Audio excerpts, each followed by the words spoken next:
सर्व अध्यात्म प्रेमी, भगवत भक्ती प्रेमी सुहृदजन हो. सकल संत विचार मंच याच्या वतीनं आयोजित होणाऱ्या वार्षिक ज्ञान सत्राचं हे 3रं वर्ष आहे. आणि या 3ऱ्या वर्षी आपण एक अधिकच चांगला उपक्रम हाती घेतो आहोत. तो म्हणजे वर्षभर आपण अनेक अभ्यासकांच्याकडनं संप्रदाय किंवा पंथ यांचा परिचय करून घेणार आहोत. हे संप्रदाय मध्ययुगीन असतील आणि त्याचबरोबर अर्वाचीन म्हणजे वर्तमानकालीनही असतील. अशा संकल्पित संप्रदायांपैकी नाथ संप्रदायाचा परिचय आपण 2 भागामध्ये करून घेतला आणि या वर्षाचा श्री गणेशा ओनामा हा अतिशय चांगल्या तऱ्हेनं संपन्न झाला. आता नाथ संप्रदायाच्या पाठोपाठ तेवढाच मोठा असणारा संप्रदाय, नाथ संप्रदायाचा वारसा अधिक सामर्थ्यशीलतेनं पुढे नेणारा संप्रदाय म्हणजे तुम्हाला मला प्राणप्रिय असणारा आपला वारकरी संप्रदाय. या वारकरी संप्रदायाचा परिचय 2 भागात पूर्वार्ध आणि उत्तरार्ध अशा स्वरूपात करून द्यायचं दायित्व माझ्याकडं मंचाच्या कार्यकारिणीनं सोपवलेलं आहे. आणि म्हणून आज मी आपणासमोर ही निरूपण सेवा समर्पित करणार आहे. एक मनात येतं की तुमचं आणि माझं अहो भाग्य आहे, कारण आज आपण वारकरी संप्रदायाला वंदन करणार आहोत आणि कालच आषाढी एकादशी संपन्न झालेली आहे. या आषाढी एकादशीच्या कृपा छत्राखाली आज आपण दुसऱ्याच दिवशी वारकरी संप्रदायाचा परिचय करून घेतो आहोत. एक विचार यात्रा संपन्न करतो आहोत. हे तुमचं आणि माझं, वक्त्याचं आणि श्रोत्याचं, विचार मंचाच्या सर्व साधकांचं खरोखरच भाग्य आहे असं म्हटलं तर योग्य ठरेल. हा परिचय करून घेताना सामान्यपणे 2 गोष्टी आपण डोळ्यासमोर ठेवूया. एक म्हणजे आजच्या पूर्वार्धात या वारकरी संप्रदायाचं रूप स्वरूप कसं आहे, त्याची तत्वदृष्टी, तत्वसृष्टी कशा प्रकारची आहे, कोणतं तत्वचिंतन ते आपल्यासाठी साधू पाहतं, याचा अधिक परिचय आपण करून घेणार आहोत. आणि उत्तरार्धामध्ये हा जो वारकरी संप्रदाय आहे त्याच्यामध्ये कोणकोणत्या विभूती होऊन गेल्या, त्या विभूतीने कोणत्या वाङ्मयाची निर्मिती केली आणि आपल्याला संत कृपाच नव्हे तर संत बोधही मिळवून दिला, त्याचा परामर्श उत्तरार्धामध्ये म्हणजे गुरुवार दिनांक 25 आपण करून घेणार आहोत. असं द्विदल दर्शन घेतलं की मग आपल्याला वारकरी संप्रदायाचा सम्यक परिचय घडू शकेल. या दृष्टीनं वारकरी संप्रदायाच्या रूप स्वरूपाकडं, त्याच्या तत्वचिंतन सृष्टीकडं आपण वळूया, विचार करूया. हा वारकरी संप्रदाय या तुमच्या माझ्या दृष्टीनं गेल्या 1000 वर्षाचा आपल्या महाराष्ट्राचा भाग्याचा, सद्भाग्याचा, अहोभाग्याचा असा योग आहे. कारण हा आपला वारकरी संप्रदाय शतकानुशतक चालत आलेला आहे. समता, ममता आणि एकता या तत्वत्रयीचा अखंड संदेश देणार आहे. हा संप्रदाय श्री विठ्ठल शरण आहे आणि असा अविच्छिन्नपणे, अखंडपणे 1000 वर्ष चालू असणारा, किमान 800 वर्ष चालू असणारा हा वारकरी संप्रदाय एक लोक चळवळ जे जगाच्या इतिहासातील एक आश्चर्य आहे. हे युनेस्कोनं सुद्धा आज मान्य केलेलं आहे. आणि यामुळेच वारी जेव्हा असते, आषाढी वारी, तेव्हा देशोदेशीचे अभ्यासक का तिला भेट देतात, याचं रहस्य हे जगातलं एक मोठं आश्चर्य आहे. अखंडपणे चालणारी अशी लोक चळवळ, लोक आंदोलन जगाच्या पाठीवर दुसरं नाही. एकमेवा द्वितीय अशा प्रकारचं या संप्रदायाचं रूप आहे. आणि अशा या संप्रदायाचा विचार काय आहे, आचार काय आहे, त्यातल्या अनुयायांची प्रज्ञा प्रतिभा काय आहे, त्यांची भावानुभूती काय आहे, आणि एका अर्थानं वारकरी संचित काय आहे, वारकरी वारसा काय आहे, वारकरी साठवणूक काय आहे, याचा परिचय आपण करून घेतला तर वारकरी संप्रदायाचा यथार्थ परिचय आपल्याला घडू शकेल. तर प्रथमच गोष्ट नमूद करता येईल की आपला जो महाराष्ट्र आहे तो आपण पुरोगामी आहे असं अभिमानानं म्हणतो, तो उदारमतवादी आहे असंही म्हणतो. वैदिक ऋषींनी सांगितलं जे ऋत आहे, जे सत्यापेक्षाही व्यापक आहे, तो ऋत धर्म पाळणारा आपला महाराष्ट्र आहे असं आपण म्हणतो. याची जडणघडण करण्यामध्ये इतिहास काळापासून वर्तमान काळापर्यंत सर्वाधिक मोठा वाटा, सिंहाचा वाटा जर कुणापाशी असेल किंवा कुणाचं योगदान असेल तर तो वारकरी संप्रदायाचा आहे. हा वारकरी संप्रदाय हे एकूण भागवत धर्माचं भूषण आहे. शब्द महत्वाचा आहे. भागवत धर्म हा भागवत पुराणापासून आहे, वैदिक वाङ्मयापासून आहे, उपनिषदांच्या पासून आहे. आणि असा जो भागवत धर्म आहे त्या भागवत धर्माचं भूषण म्हणजे आपला वारकरी संप्रदाय आहे. त्याचा इतिहास म्हणजे एका अर्थानं आपल्या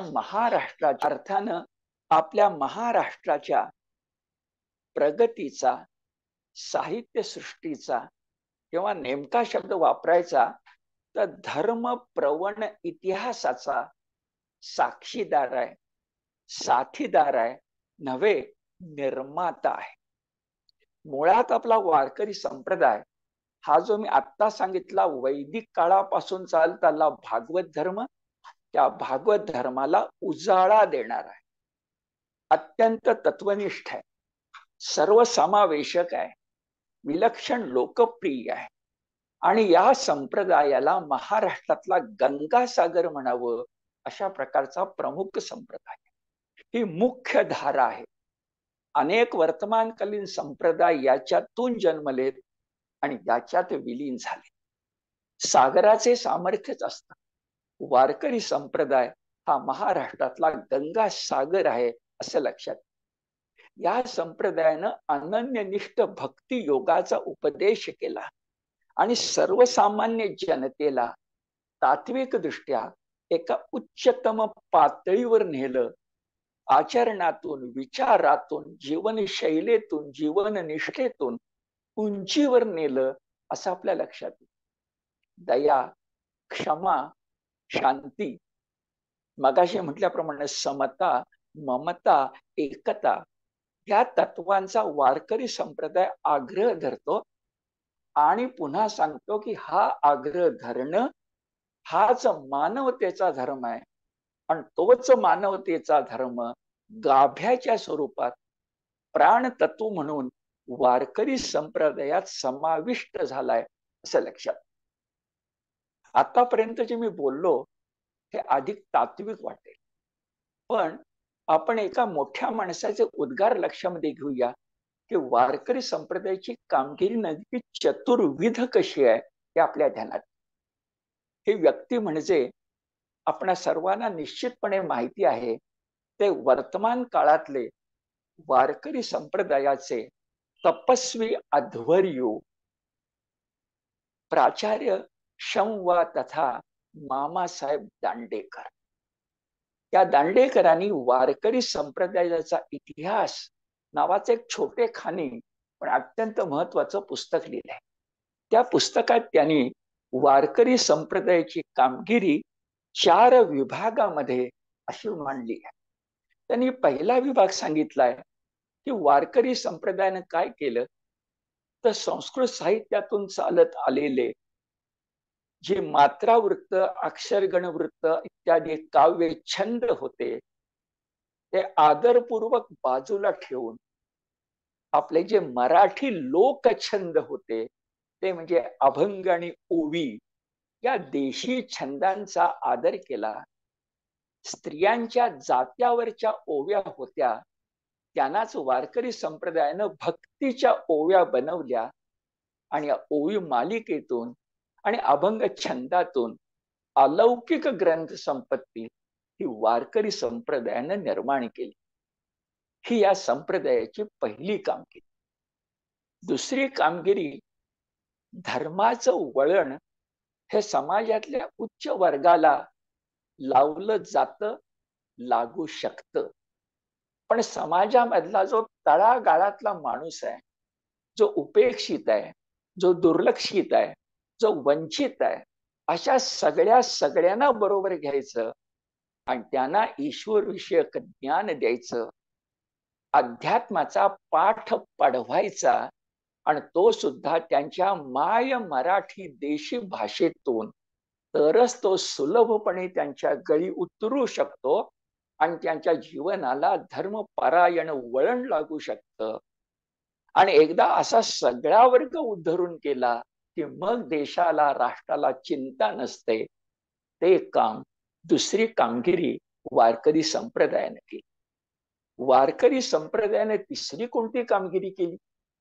आज हे सांगताना मला जरा अधिकच आवर्जून सांगावंसं वाटतं. आपण भारत देशातली, महाराष्ट्र देशातली स्थिती लक्षात घेतली ना, तर पुन्हा एकदा आपण सगळे जाती पातीने विभागतो आहे की काय, धर्मापेक्षा जातीचा अभिमान आपल्याला जास्त होतोय की काय, आणि याच्यातून आपण 1000 वर्षाचं पारतंत्र्य भोगलंय तरी आपण शहाणे होत नाही अशी स्थिती आहे की काय, हेच 1000 वर्षापूर्वी वारकरी संप्रदायाला जाणवलं होतं. ज्ञानोबा, तुकोबा, नामदेव या सगळ्यांना जाणवलं होतं. आणि मामासाहेब दांडेकर लिहितात, त्यांच्या भाषेत सांगतात की या संप्रदायानं सर्व समावेशक, कोणाला वगळायचं नाही, कोणावर फुली मारायची नाही, सर्व समावेशक अशा भागवत धर्माचा पुरस्कार केला. आणि त्यांनी वापरलेले शब्द आहेत, ब्राह्मण ब्राह्मणेतर, शैव वैष्णव यासारख्या देश विघातक वादांचं बीजच, देश विघातक वादांचं बीजच, जातीयतेचं कुंपणच नष्ट करायचं काम वारकरी संप्रदायाने केलं. अशी तिसरी कामगिरी मामासाहेब आपल्याला सांगतात. आणि चौथी शेवटची कामगिरी कोणती असेल तर वारकरी संप्रदायातल्या सगळ्यांनी वारकरी असण्याबरोबर धारकरी असणं हे लक्षामध्ये ठेवलं. आणि म्हणून त्यांनी शिकवलेली धर्मप्रवणता, वारकरी संप्रदायाने शिकवलेली धर्मप्रवणता, मामासाहेब म्हणतात, परकीय धर्मास आणि परकीय धर्मसत्तेस, परकीय धर्मास आणि परकीय धर्मसत्तेस तोंड देण्यासाठी धर्मप्रवण श्रद्धेच्या आधारे हा सारा समाज एका सूत्रामध्ये सुसंघटित करायचा. मी एकच सांगतो, पालख्यांच्या बरोबर चालणारा वारीचा समुदाय डोळ्यासमोर आणा, वाखरीपासून पंढरपूरला धावत जाणारा वारकरी समुदाय डोळ्यासमोर आणा, की सुसंघटन म्हणजे काय असतं, लोकसंग्रह म्हणजे काय असतं, आणि याला 800 वर्षाची परंपरा आहे. हे वारकरी संप्रदायाचं योगदान आहे. म्हणजे धर्मप्रवण श्रद्धेच्या आधारे परकीय धर्म आणि धर्मसत्तेला विरोध करण्याचा मनपूर्वक प्रयत्न जर कोणी केला असेल तर तुमच्या माझ्या वारकरी संप्रदायानं केलेला आहे. अशी 4 प्रकारची चतुर्विध कामगिरी मामासाहेबांनी त्यांच्या इतिहास ग्रंथात नोंदवलेली आहे. आपण सकल संत विचार मंच याचे साधक, आणि म्हणून आपण जेव्हा विचार यात्रा संपन्न करतो तेव्हा आपण अगदी मूलगामी आणि तलस्पर्शी असा विचार करायचा प्रयत्न करतो. म्हणून वारकरी हे जे नाम आहे, उपाधी आहे, संज्ञा आहे, तिच्या अर्थापासून सुरुवात करूया. वारकरी हा व्याकरणाच्या भाषेमध्ये सामासिक शब्द आहे. त्यात 2 पद आहेत. त्यातला वार जो शब्द आहे ते प्रातिपदिक आहे. तर करी हे जे आहे ते धातू साधित आहे. त्याचा विग्रह कसा होईल बरं? तर वारी करी तो वारकरी, वारी करी तो वारकरी, हा कृदंत तत्पुरुष आहे. आणि त्याचा अर्थ जो वारी करतो तो वारकरी. मग वारी कुठली? वारी आहे केवळ आणि केवळ पंढरपूरची, फक्त पंढरपूरची. वारी म्हणजे भीमा नदीच्या काठी जे श्री क्षेत्र पंढरपूर वसले आहे, तिथलं उपास्य दैवत श्री विठ्ठल याच्या नित्य दर्शनात जाणारा, नियमानं दर्शनात जाणारा जो कोणी तो वारकरी. नामदेव रायांचा संदर्भ आहे, वचन आहे, वीर वारी कर पंढरीचे. हे वीर आहेत, हे वीर वैष्णव आहेत. हे दुबळे पांगळे नाही आहेत. हे मनानं लेचेपेचे नाही आहेत. त्यांच्या हातातला वीणा जो आहे तो वीणा सामर्थ्यवंत आहे. त्यांच्या हातातल्या टाळ चिपळ्या आहेत त्या सामर्थ्यवंत आहेत. वीर वारी कर, वीर म्हटलंय, वैष्णव वीर म्हटलंय, वीर वारी कर पंढरीचे, असं नामदेवराय सांगतात. आणि सुहृदजन हो, तुमचं आणि माझं किंवा कुणाचंही मनगट तेव्हाच प्रयत्नशील होतं जेव्हा त्या मनगटाच्या माग खंबीर मन उभं असतं, एक जीवन निष्ठा उभी असते, कशासाठी तरी कटिबद्ध होण्याची वृत्ती प्रवृत्ती असते. आणि हेच वारकऱ्याचं लक्षण ज्ञानदेव माऊलींनी तुम्हाला मला सांगितलेलं आहे.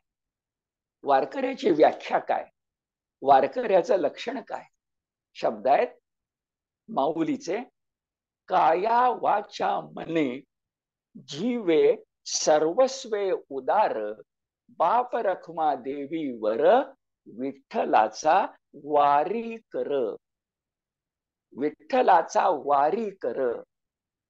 पाणी करी हा शब्द पाणकरी होतो, वारी कर शब्द वारकरी होतो. तर विठ्ठलाचा, आमच्या गळ्यातली जी तुळशीची माळ आहे ना, ते मंगळसूत्र आहे, पतिव्रतेचं मंगळसूत्र आहे. ते विठ्ठलाच्या नावानं घातलंय आणि एकदा घातलंय ते देहाबरोबरच जाणार. विठ्ठलाचा वारी कर. कोण आहे आम्हाला प्रिय? बाप रखमा देवी वर. आणि आम्ही कसे आहोत? काया वाचा मने जीवे सर्वस्वे उदार. आम्ही उदार आहोत, मेघा परिस उदार आहोत. आम्हाला माणसांना घडवायचंय, माणसांना उभं करायचंय. तो धर्मप्रवण श्रद्धेनं बांधलेला असेल, पण त्यासाठी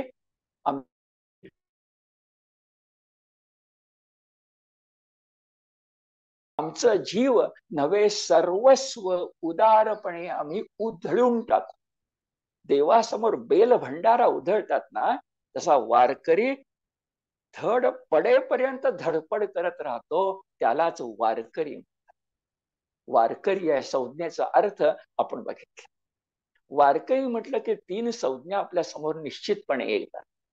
एकाला म्हणतात दिंडी, एकाला म्हणतात फड, आणि तुम्हाला मला परिचित आहे, पुणे भाग्यवान आहे आपल्या त्या दृष्टिकोनातून, ज्ञानोबा तुकोबांच्या आणि सकल संतांच्या पंढरीकडे धाव घेणाऱ्या पालख्या. हे सगळं काय आहे? दिंडी याचा अर्थ असा की एक लहान असा भजनी समूह. दिंडी म्हणजे एक लहान असा भजनी समूह, ज्याच्यामध्ये एक वीणेकरी असतो, एक पखवाज वादक असतो, एक पुढं भगवी पताका धारक व्यक्ती असते, मध्ये टाळकरी असतात, आणि महिलांच्या माथ्यावर वृंदावन असतं, तुलसी वृंदावन असतं. असा छोटा भजनी समूह म्हणजे दिंडी. मग फड कशाला म्हणायचं? तर फड म्हणजे या संत चळवळीतल्या कोणा संत महंताचा, कोणा संत महंताचा जो शिष्य प्रशिष्य पिढ्यानपिढ्या वर्ग चालत येतो, त्याला फड असं म्हणतात. आणि पालखी म्हणजे, पालखी म्हणजे ज्ञानोबा रायांची आणि तुकोबाराय यांची. ती पालखी जी असते त्याच्यामध्ये या दोन संतांच्या पादुका असतात, त्यांची पदचिन्ह असतात, ती गुरु पावलं असतात. आणि ज्ञानदेव तुकोबा स्वतः त्या गुरु पावलांच्या रूपानं पालखीमध्ये विराजमान होऊन भेटायला जातात पंढरीशाला. आणि त्या पालखीचे भोई होऊन पालखीचे बरोबर आम्ही सगळे पंढरपूरला ज्ञानोबा तुकोबांच्या समवेत त्यांचं बोट धरून चालतो. म्हणून पालखी सोहळा हा अप्रतिम आहे. जीवीचं मर्मबंधाची ती ठेव आहे. त्या तीन संज्ञा, दिंडी, फड, पालखी. दोन पालख्या आपल्या पुण्यात येतात. सासवडला भाऊ भेटतो, त्र्यंबकेश्वराहून दादा येतो, मुक्ताईनगरहून बहीण येते, गोरोबा काका येतात, नाथ महाराज येतात, गजानन महाराज येतात, सगळे येतात. आणि एका आकड्यात सांगायचं तर या सगळ्या पालख्यांचा प्रवास 18 दिवसात 250 किलोमीटरचा पायी होतो. 18 दिवसात पायी प्रवास, ऊन पावसाची पर्वा न करता, घरचं जंजाळ शेतीवाडीची वार्ता मनामध्ये न आणता, एकमेकाला माऊली संबोधत, एकमेकाचं सुख दुःख जाणत, हृदयामध्ये पुढे मी वर्णन करणार आहे शिवाजीराव भोसलेंच्या शब्दात, वारी म्हणजे काय असते आणि वारीनं काय करावं, वारकऱ्यानं काय करावं. तुकोबा माऊली, तुकोबांनी, जगद्गुरूंनी सुद्धा अगदी ज्ञानदेवा सारखंच एक लक्षण सांगितलंय की आमची अमाप श्रद्धा जर कशावर असेल तर गीता, ज्ञानेश्वरी आणि श्री व्यासाने लिहिलं भागवत पुराण 12 स्कंद, त्यातही 11 स्कंद नाथ भागवत.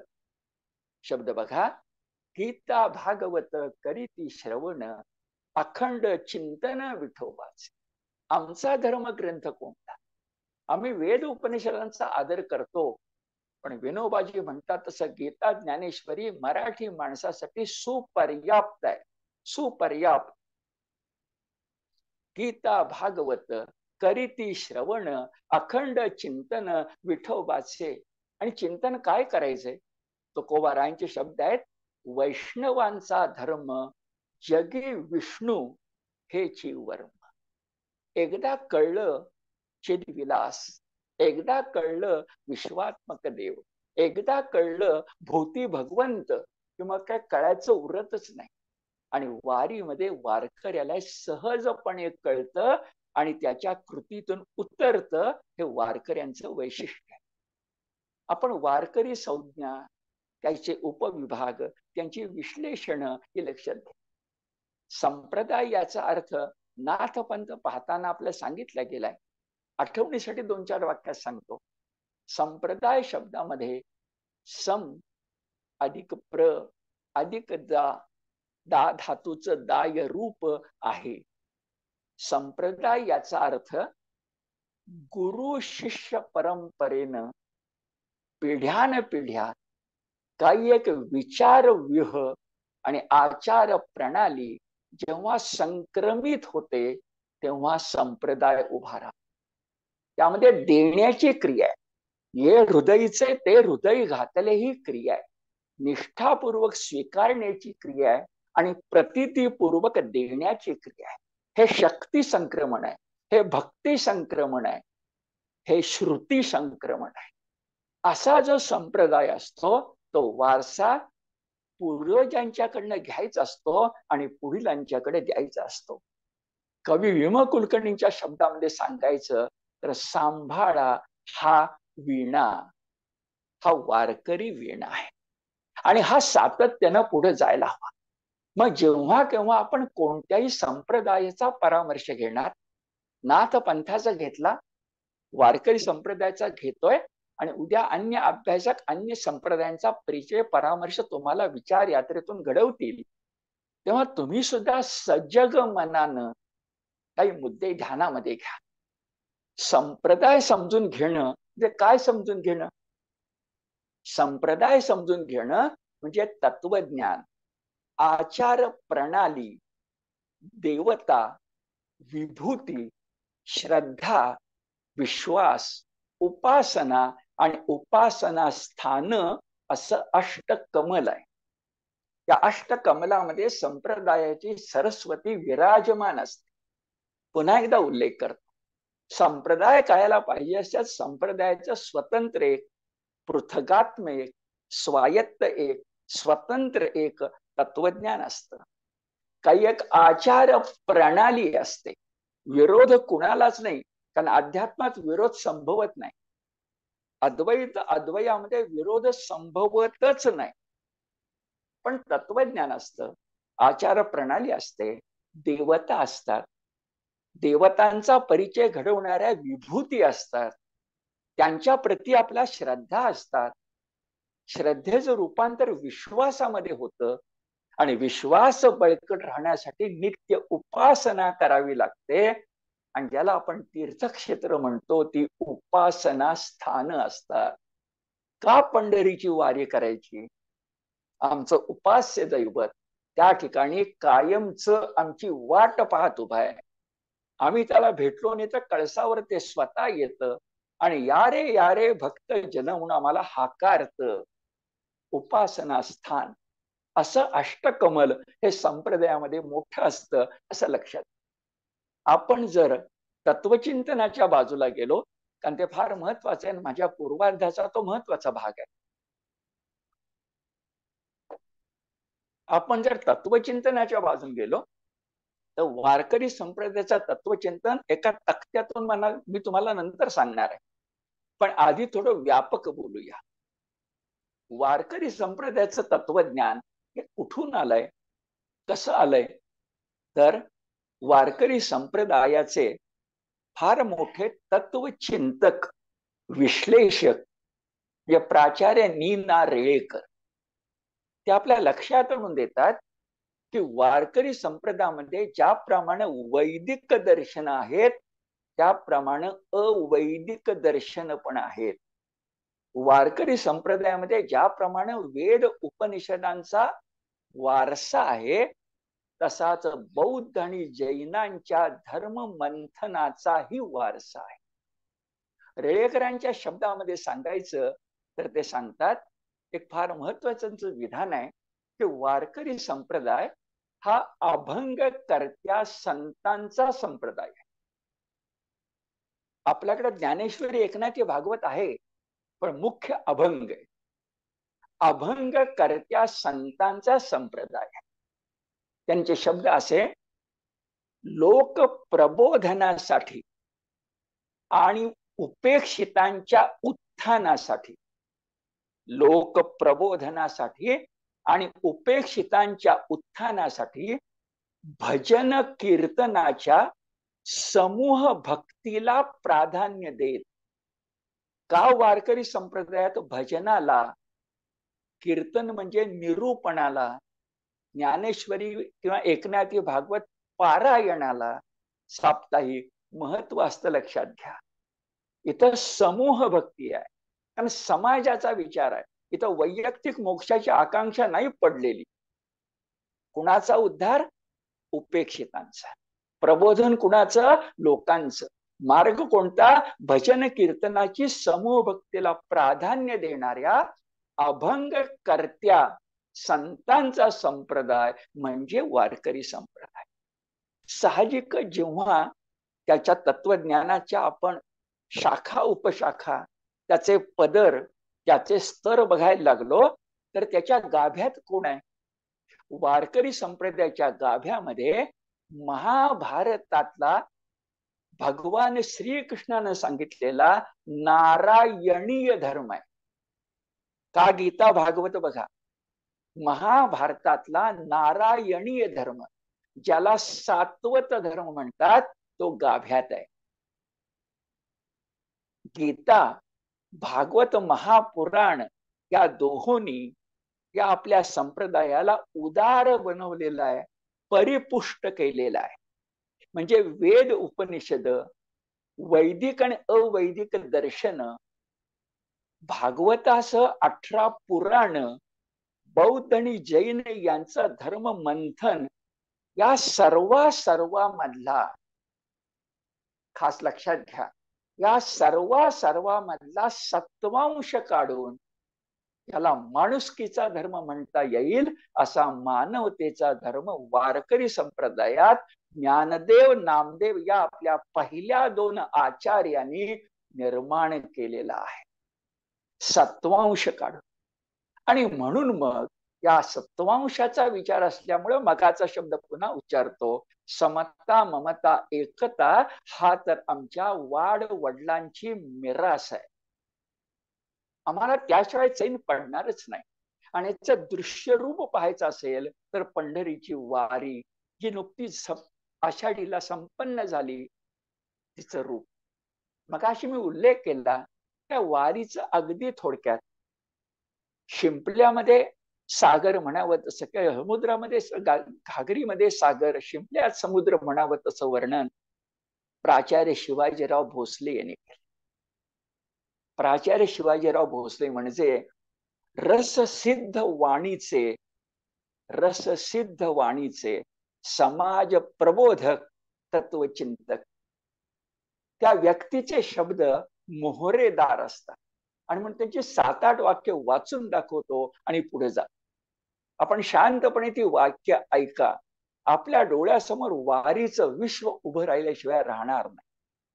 प्राचार्य म्हणतात, वारी म्हणजे महाराष्ट्राचं ऐश्वर्य आहे. भेदातीत लोकजीवनाची ती एक गतिमान आवृत्ती आहे. वारी हे मूलतः व्रत आहे. तिला दैवी गुणसंपदेचे अधिष्ठान आहे. वारी हा तीर्थरूप महाराष्ट्राचा वडिलोपार्जित वारसा आहे. तो विचारपूर्वक जतन करायला हवा.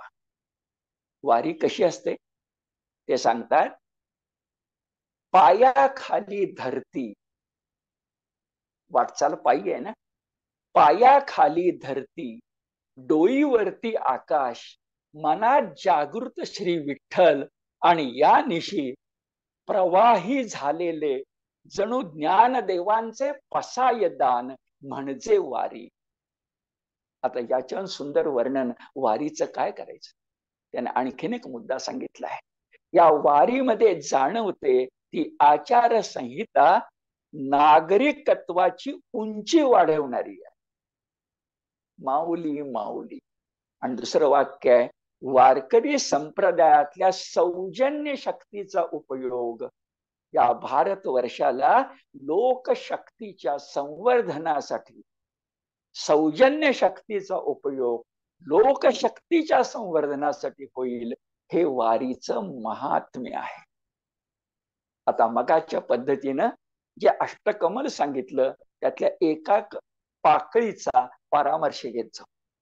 कुठलाही संप्रदाय उभा राहतो तेव्हा त्याचं केंद्र असतं, श्री केंद्र असतं, उपास्य दैवत. तो आहे आमचा श्री विठ्ठल. तो आहे बालकृष्णाचंच एक रूप. तो आलाय पंढरपूरला द्वारकेहून. कोणी म्हणतात रुक्मिणीची समजूत घालायला आला, आणि आपल्याला अधिक माहिती आहे की पुंडलिकाला भेटायला आला. पुंडलिका मातृपितृ सेवेनं एवढी पुण्याई मिळवत होता की विठ्ठलाला न बोलावता सुद्धा, श्रीकृष्णाला न बोलावता सुद्धा आई वडिलांची सेवा केल्या पुण्याईनं द्वारकाधीशाला खेचून आणलं आणि युगे 28 विटेवरी तिष्ठत ठेवलं. तुकोबांच्या भाषेमध्ये त्या पुंडलिकानं एवढं काही प्रेमानं मातल्यागत देव केलं की त्यानं देवाला उभं केलं, तिष्ठत उभं केलं भक्तासाठी. आणि आपल्याला काय लाभलं? आज जी तुम्ही मी पांडुरंग मूर्ती बघतो ती सावळी आहे, त्याची पावलं सरळ आहेत. उपास्य दैवत म्हणून बघा याच्याकडे संप्रदायाचं, ती पांडुरंग मूर्ती सावळी आहे, तिची पावलं सरळ गोमटी आहेत. विटेवरचे हे समचरण भक्तांना वेड लावणार आहे. हा आनंदाचा कंद आहे, हा लावण्याचा गाभा आहे. या पंढरीरायाच्या पंढरी पेठेचे राज्यात जातीपातीचा अडथळा नाही. हे उघड कैवल्य आहे. ही माऊली पाहिली की डोळ्याची भूक हरपते. आणि पुन्हा मामासाहेब दांडेकर एक गोष्ट तुमच्या माझ्या लक्षात आणून देतात की अवतार भक्तांसाठी होतो. अहो, नरसिंहाचा अवतार प्रल्हादासाठी झाला. तसा विठ्ठलाचा अवतार, हा विठ्ठलाचा अवतार आमच्या पुंडलिकासाठी या मायभूमी मराठीमध्ये झालेला आहे. पंढरपुरात झालाय, दंडकारण्यात झालाय, लोहदंड क्षेत्री झालाय, इथं आमच्या या पुंडलिकासाठी झालाय. दांडेकर म्हणतात, श्री विष्णू भगवंताचा नृसिंह अवतार भक्त श्रेष्ठ प्रल्हादासाठी आहे, आणि विठ्ठल अवतार हा थोर मातृ पितृ सेवक भक्त श्रेष्ठ पुंडलिकासाठी आहे. तो द्वारकाधीश आला, संतुष्ट होऊन आला, आणि इतका संतुष्ट झाला की पुंडलिकाच्या भेटीसाठी तिष्ठत उभा राहिला. जगात एखादं उदाहरण आहे का? जगात असं उदाहरण आहे का की वाळवंटामध्ये भगवंत भक्तासाठी तिष्ठत उभा राहतो? आणि म्हणून प्रमुख संत आपल्याला ग्वाही देतात. ज्ञानदेव सांगतात, पुंडलिकाच्या भावार्था गोकुळाहुनी जाला येता, निज प्रेम भक्ती भक्ता, निज प्रेम भक्ती भक्ता, घ्या घ्या आता म्हणतसे. इथं भगवंत भक्तांच्या मागे लागतो. ते मराठी सामर्थ्य आहे. नामदेव महाराज त्यांच्या प्रसिद्ध आरतीमध्ये म्हणतात, पुंडलिकाचे भेटी परब्रह्म आले का, चरणी वाहे भीमा उद्धरी जगा. अशी मूर्ती कटीवर हात ठेवून आहे, त्याच्या डोक्यावर उंच असा कंगोरेदार मुकुट आहे, ज्याला आपण प्रसिद्ध शिवलिंग मानतो. या विठ्ठल मूर्तीच्या कानामध्ये मत्स्य अशी कर्णभूषण आहेत, त्याच्या गळ्यात कौस्तुभ मण्यांचा हार आहे, छातीवर श्री लांछन आहे, दंडावर बाजूबंद आहे, मनगटावर मणिबंध आहे. आणि नीट ऐका, डाव्या हातात शंख असून तो हात कमरेवर ठेवलाय, तर उजव्या हातात कमल नाल असून हा हात उताना आणि अंगठा खाली अशा रीतीने तोही कमरेवर ठेवलाय. त्याच्या कमरेला तिहेरी मेखला आहे, त्याची टोकं खाली आली आहेत, पायाखाली वीट आहे आणि विटेखाली उलट कमळ आहे. हा विटेवर समचरण उभा आहे, तो आमचा विठ्ठल. म्हणजे मामासाहेबांचं वाक्य फार महत्वाचं आहे, तो आमचा विठ्ठल म्हणजे वारकरी संप्रदायाच्या रामकृष्ण हरी या बीज मंत्राचा सगुण अवतार आहे. रामकृष्ण हरी म्हणजे विठ्ठल, रामकृष्ण हरी या आमच्या बीज मंत्राचं ते सगुण रूप आहे. आपण विचार मंचाचा विचार यात्रा करतो. म्हणून जरा पुढे आणखी एक मुद्दा आपल्या लक्षात येतो. आतापर्यंत मी वर्णन केलं ते तुमच्या माझ्या डोळ्यांनी केलं, पण समजा ही मूर्ती एखादा मूर्ती शास्त्रज्ञ बघत असेल तर. आपल्या महाराष्ट्रात असे फार मोठे विश्वविख्यात मूर्ती शास्त्रज्ञ आहेत, त्याचं नाव डॉक्टर गो बम देगलूरकर, जे मंदिर स्थापत्याचे आणि मूर्तीशास्त्राचे विश्वविख्यात अशा प्रकारचे अभ्यासक आहेत. त्यांनी वर्णन केलंय आणि ते मान्य होणार आहे की विठ्ठल मूर्ती ही विष्णूच्या 24 रूपापेक्षा वेगळी आहे. अशी विठ्ठलासारखी मूर्ती पंढरपूरला आणि उत्तर भारतामध्ये एके ठिकाणी आहे असं म्हणतात, पण भारतात अन्यत्र कुठंही नाही. हा 24 वेगळा 25वा अशी आमच्या संतांची साक्ष आहे. काय वेगळेपण आहे बरं? भगवान विष्णूच आहे, 24 अवतारातला आहे, मग वेगळं काय आहे? वेगळे हे आहे की आमचा विठ्ठल कटीवर हात ठेवलेला योगी राज आहे.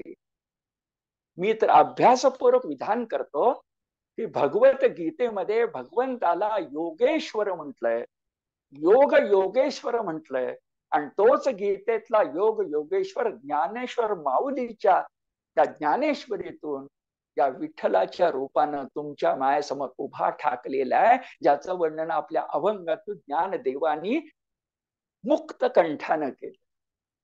हा योगी राज आहे. डॉक्टर देगलूरकर म्हणतात, हा विठ्ठल सरळ ताठ उभा आहे. ही मूर्ती देहुडा चरण गोकुळातली नाहीये, आपल्या वृंदावन गोकुळातली नाहीये, देहुडा नाहीये, दीड पाय नाहीये. हा श्री विठ्ठल बालकृष्ण असून सरळ आणि ताठ उभा आहे. त्याचे हात कटीवर स्थिर आहेत. या विठ्ठलानं डाव्या हातामध्ये शंख धरलाय ते ज्ञानाचं प्रतीक आहे. आणि उजव्या हातामध्ये कमळ धारण केलंय ते पावित्र्याचं प्रतीक आहे. ज्ञान आणि पावित्र्य ही योगी राजाची लक्षणं आहेत. योग योगेश्वर, गीता योगेश्वर भगवान श्रीकृष्ण. ज्ञान आणि पावित्र्य ही योगी राजाची वैशिष्ट्य आहे. विठ्ठलाची मूर्ती ही मूर्ती शास्त्राप्रमाणे योग स्थानक प्रकारची आहे. एक वैशिष्ट्यपूर्ण शब्द आहे. विठ्ठलाची मूर्ती ही मूर्ती शास्त्राप्रमाणे योग स्थानक प्रकारची आहे. म्हणूनच ती चतुर्भुज नाही, द्विभुज आहे. तिच्या हातामध्ये गदा आणि चक्र नाही, फक्त शंख आणि कमळ आहे. हा योगी राज आहे. 24 वेगळा, मूर्तीहुनी वेगळा, हा 25वा, असं सगळ्या संतांनी म्हटलेलं आपल्याला दिसत. आपण संप्रदायाचा परिचय करून घेतोय. तत्वज्ञान ही महत्वाची गोष्ट, पण त्या तत्वज्ञानाकडे जायच्या पूर्वी आणखीन एक पाहिलं पाहिजे की उपास्य दैवत पाहिलं, पण उपासना स्थान पण लक्षात घेणं आवश्यक आहे.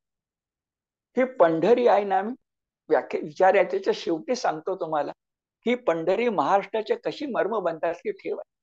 ही पंढरी आहे ना, हे पंढरपूर आहे ना, हे कसं आहे बरं. तर त्या पंढरपुराला जायचं म्हटलं की माहेर वासनीला माहेरची जी ओढ लागते ना, ती विठ्ठल भक्ताला. हे पंढरपूर आहे कसं. कसं आहे पंढरपूर. तर पंढरपूर हे तुकोबा म्हणतात त्याप्रमाणे वैकुंठापेक्षाही मोठं आहे, म्हणून त्याचं नाव भूवैकुंठ आहे. वैकुंठात 3च अक्षर आहेत, पण भूवैकुंठात 4 अक्षर आहेत. मग हे आमचं भूवैकुंठ आहे. त्याचा साक्षात श्री हरी नांदतो. आमचं एकमेवा द्वितीय श्रद्धास्थान आहे. हे पंढरपूर जिच्या काठी वसलंय ती परम मंगल अशी भीमा नदी, महाभारतातल्या पौरुष संपन्न आणि भक्तियुक्त भीमाची आठवण करून देणारी भीमा नदी, भीमा शंकरावर उगम पावणारी, शंकराचं वरदान असणारी ती भीमा नदी, ती परममंगल भीमा नदी इथं शंकरालाच प्रिय असणाऱ्या चंद्रकोरीचा आकार धारण करते. कारण शिव विठ्ठलाच्या पण मस्तकी आहे ना, ती भीमा नदी. ते भीमा शंकराचं वरदान इथं चंद्राकार धारण करतं, आणि म्हणून इथंच फक्त भीमा नदीला चंद्रभागा असं नाव मिळालेलं आहे. चंद्रभागेच्या तटी वसली पंढरी गोमटी. पंढरीचं वर्णन करायचं की सकल संत गाथेतला मला एक तरी संत असा दाखवा की ज्यानं पंढरपूरचं वर्णन केलं नाही. अहो, लेकर आपल्या आईचं वर्णन करणार नाहीत, आपल्या घरचं वर्णन करणार नाही, तर राहतील कशी बरं. पण काय असतं, या सगळ्यामध्ये ज्याचा मोठा अधिकार आहे तो पंढरीशाचा, पंढरपूरचा. सगळ्यात मोठा अधिकारी कोण असेल तर तो आहे प्रेम भांडारी, भंडारा वाटणारा, नैवेद्य वाटणारा प्रेम भांडारी नामदेव राय. त्या नामदेव रायांच्या एका अभंगाचा उल्लेख करूया की त्यामध्ये सकल संतांनी वाहिलेली कृतज्ञतेची ओंजळ तुम्हाला मला प्रतीत होईल. हा अभंग आपल्या सगळ्यांना परिचित आहे, पण पुन्हा एकदा तुमच्या मायासाठी तो उच्चारतो.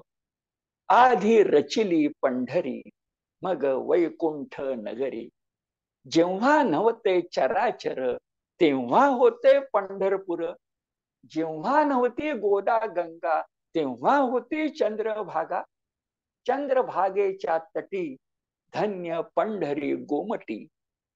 आणि नासिलिया भूमंडळ, उद्या प्रलय होईल, नासिलिया भूमंडळ पुरे पंढरी मंडळ.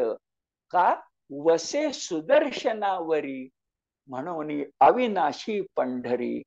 नामा म्हणे बा श्रीहरी, नामा म्हणे बा श्रीहरी, ती म्या देखली पंढरी. कोण म्हणते? पंढरपुरात जन्मलेलेच नामदेव म्हणतायत. श्रीहरी ती म्या देखली पंढरी. अशा प्रकारे आमचं उपास्य दैवत आम्हाला कळलं, वारकऱ्यांचं आम्हाला उपासना स्थान कळलं. आता थोडा कठीण भाग आहे तो विचार प्रणाली आणि आचार प्रणाली. तेवढी पाहिली त्याचा पूर्वार्ध आपला पुरा होईल. जसं मी आपल्याला कुठल्याही संप्रदायाला कोणत्या कसोट्या लावाव्यात तर अष्टकमल सांगितलं, तसं वारकरी संप्रदायाच्या विचारसृष्टीचा पुढे मी आचारसृष्टी सांगणार आहे. आचार प्रणाली साधी सोपी आहे बिचारी. एक लक्षात घ्या, वारकरी संप्रदायामध्ये येणंही कठीण नाही, फक्त राहणं कठीण आहे आणि जाणं कठीण आहे. एकदा वारकरी संप्रदायात आला की तो वारकरी संप्रदायाचा झाला. पण येणं फार सोपं आहे. आचार फार साधा आहे, फक्त सदाचार आहे, फक्त माणुसकी आहे, फक्त सात्विकता आहे, फक्त सौजन्य शक्ती आहे, आणि ती फार कठीण आहे. बोलायला अत्यंत सोपी, करायला अत्यंत कठीण आचार प्रणाली. पण ही विचार प्रणाली, ज्याचा विचार बळकट असतो त्याचा आचार परिपुष्ट असतो. मग विचार प्रणालीचा विचार आपण करायला लागलो तर कोणत्याही संप्रदायासाठी काय काय लागतं बरं, आपण उच्चार करूया आणि मग वारकरी संप्रदायात काय आहे सांगूया. कोणताही संप्रदाय असेल तर त्याला तात्विक मत लागतं, विचार लागतो. तो सांगणारे पहिले पूज्य असे आचार्य लागतात. वारकरी संप्रदायाला काहीतरी एक संज्ञा लागते. त्या संप्रदायानं ब्रह्मस्वरूप म्हणजे काय हे सांगावं लागतं, जीव स्वरूप म्हणजे काय हे सांगावं लागतं, जगत स्वरूप म्हणजे काय हे सांगावं लागतं. ज्याला प्रकृती किंवा माया म्हणतात ही परमार्थात अटळ आहे, ती कशी आहे हे सांगावं लागतं. प्रकृतीच्या पल्याड जो मोक्ष आहे तो कसा आहे हे सांगावं लागतं. त्यासाठी साधना काय करायची हे सांगावं लागतं. आणि सगळ्यात महत्वाचं, तुम्ही भगवंताचं, परमात्म्याचं, निर्गुणाचं प्रतीक काय मानता हे सांगावं लागतं. अशा प्रकारचे दशलक्षण आहे. या 10 लक्षणात वारकरी संप्रदाय काय सांगतो, तो वारकरी संप्रदायात आपला प्रथम सांगतो की वारकरी संप्रदाय, वारकरी ही या संप्रदायाची संज्ञा आहे. याला कोणी माळकरी म्हणतात, याला कोणी भागवत संप्रदाय म्हणतात, नवभागवत संप्रदाय म्हणतात. हरकत नाही म्हणायला, पण सोपा आणि सगळ्यांना मान्य होणारी या संप्रदायाचं नाव, संज्ञा आहे वारकरी. आणि बरोबर आहे, वारी करी तो वारकरी. याचे आचार्य कोण? खरं बोलायचं तर तुम्हाला मला माहिती आहेत ते जगद्गुरु तुकाराम. आणि तुका झालासे कळस म्हटलं की काही उरतच नाही. पण या संप्रदायाचे पहिले 2 आचार्य हे फार महत्वाचे आहेत. एक आहेत ज्ञानदेव आणि दुसरे आहेत नामदेव. काय दोघांचं मोठेपण, तर ज्ञानदेवे रचिला पाया गीता ज्ञानेश्वरीच्या रूपानं, पण नामदेवांच्या सहवासात ज्ञानदेवानी अभंग रचले.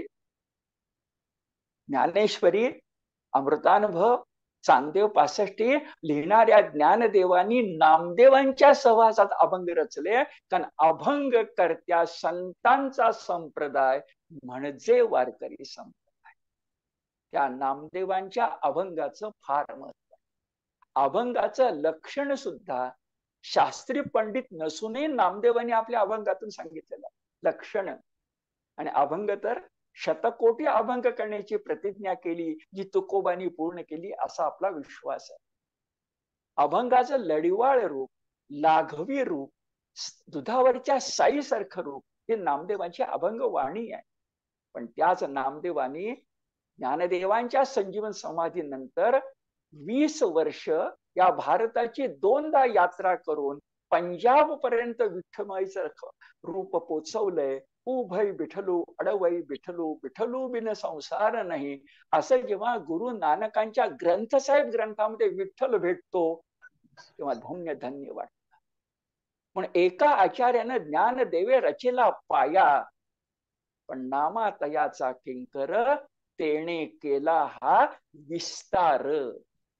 आजही उत्तरेमधल्या हिंदी साहित्यातलं संत मत हा वारकरी संप्रदायाचा वारसा आहे. कबीरांची सगुण निर्गुण भक्ती, फक्त सगुण नाही, सगुण निर्गुण भक्ती कबीरांची, रामानंदांच्या शिष्याची ही आपल्याला निश्चितपणे माहिती आहे. तो वारकरी वारसा आहे. म्हणून दोन आचार्य श्री ज्ञानदेव आणि नामदेव. आपलं दार्शनिक मत काय, तर भक्ती आहे पण ती अद्वैतानं मंडित आहे.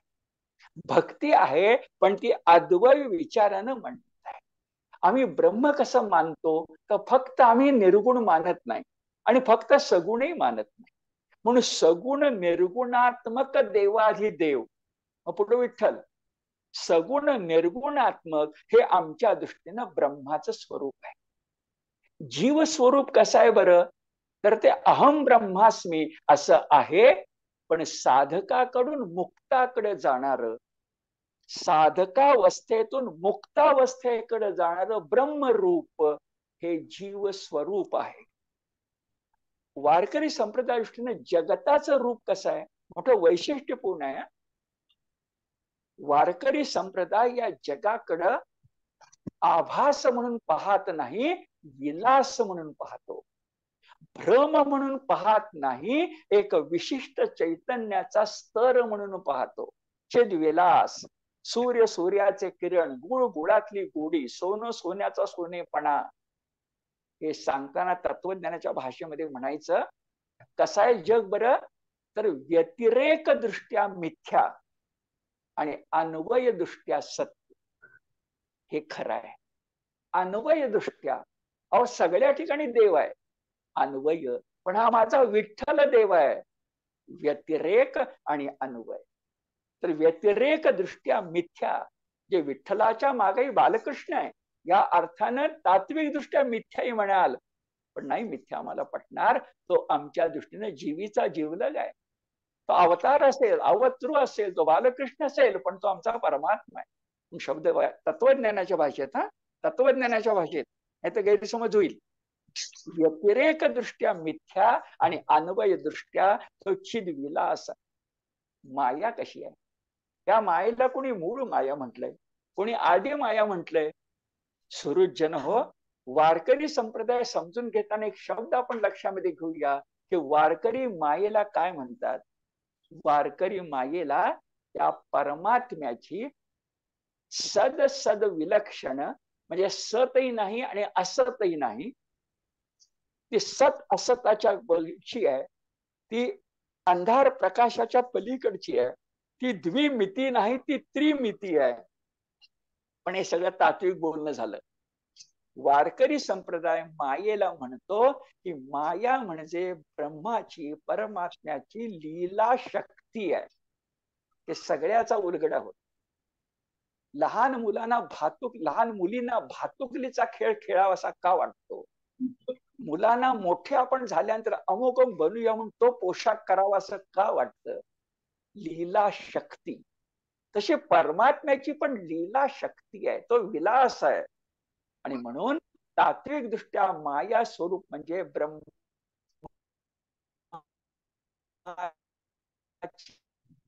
सदसद विलक्षण, वेदातल्या नासदीय सुक्तात आहे. तर परमात्म्याचं सदसद विलक्षण लीला शक्ती.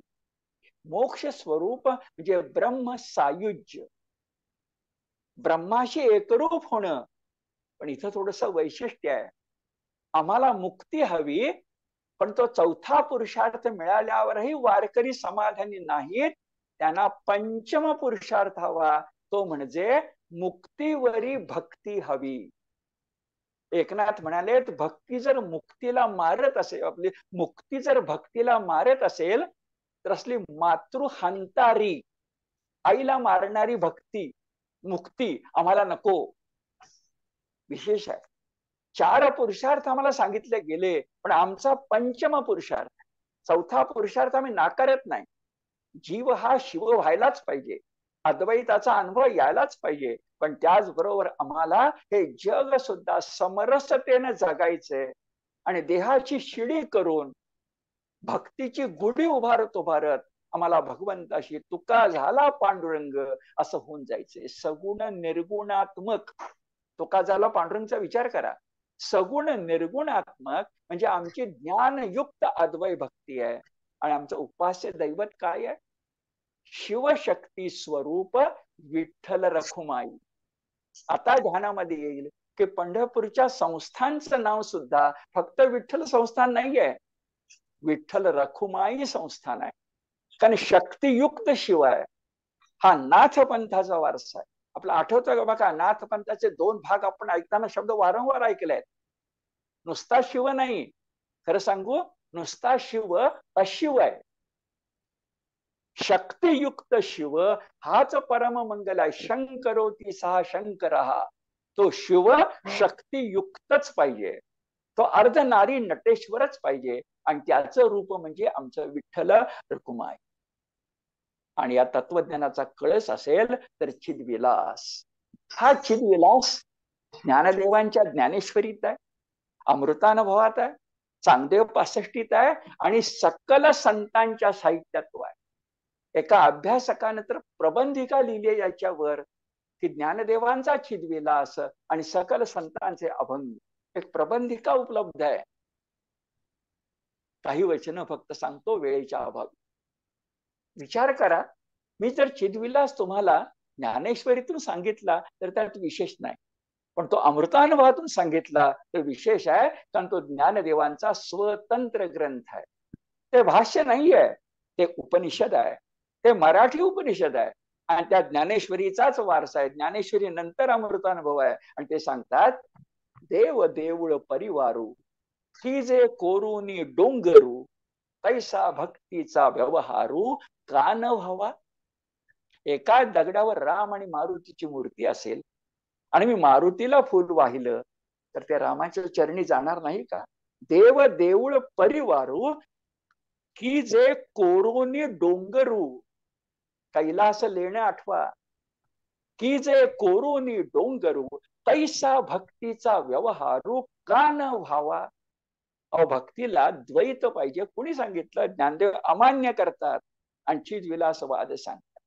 तेव्हा ते म्हणतात, माझ्या विस्तारलेपणे नावे हे जगची नो हे आगवे, जैसे दूध मुराले स्वभावे जैसे दही. दही म्हणजे जग आणि परमात्मा म्हणजे दूध. सुवर्णाचे मणी केले तर सोनियाच्या सुती ओविले, तैसे म्या जग धरिले सबाह्यांतरी. आपण सोन्याची माळ बघतो, त्यातले मणी दिसतात ते सोन्याचेच असतात, पण त्यांना धरणारा सोन्याचं सूत्र असतं. दोन्ही दूध साखर असतात. दोन्ही ज्ञानेश्वरी. हे समस्त ही श्री वासुदेवो ऐसा प्रतीती रसाचा.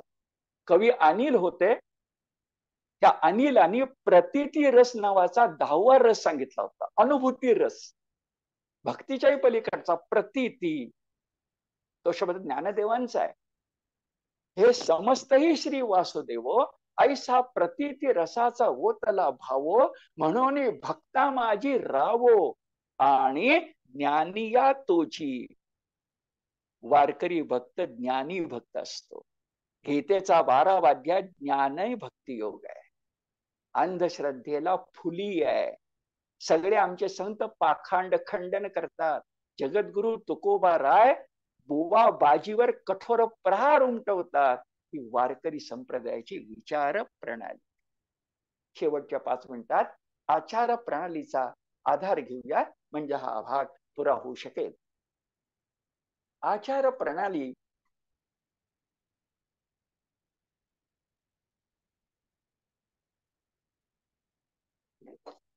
ही अत्यंत सोपी आहे. सोपी आहे पण करायला तितकीच अवघड आहे. मी प्रथम सांगतो काय काय बरं वारकऱ्याचं लक्षण आहे. तर बाह्यांगामध्ये त्याच्या गळ्यामध्ये तुळशी माळ ही असली पाहिजे. त्याच्या गळ्यात, आणि वारकरी संप्रदायात प्रवेश करताना ज्ञानेश्वर तुळशीची माळ ठेवली जाते, ती तुमच्या गळ्यात घातली जाते आणि तुम्ही दीक्षित होता. कोणा संताकडनं दीक्षित होता. गळ्यात तुळशीची माळ आणि कपाळावर गोपी चंदन टिळा आणि त्याच्यामध्ये बुक्का.